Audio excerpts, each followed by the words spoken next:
How does attraction transform into intimate relationships?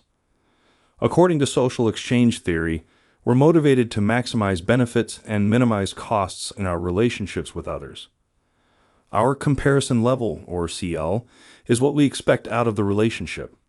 A high CL means we expect the relationship to be highly rewarding.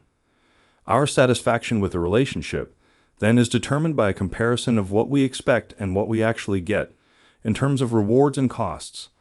Higher rewards, lower costs, and an outcome that meets or exceeds our CL predict high levels of satisfaction. Our comparison level for alternatives, or CL-alt, includes our expectations about rewards in other relationships. A low CL-alt level indicates we do not expect to receive rewards from other relationships. A high level means we believe other relationships will provide more rewards. Investments are what we put into a relationship that can never be recovered. Time is the best example.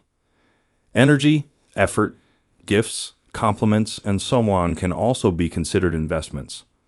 Lower expectations about alternatives and more investment in the relationship are associated with higher levels of commitment.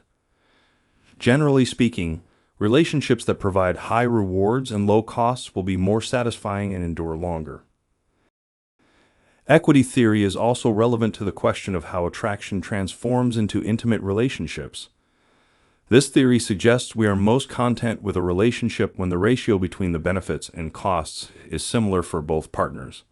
When both partners give and get in an equitable manner.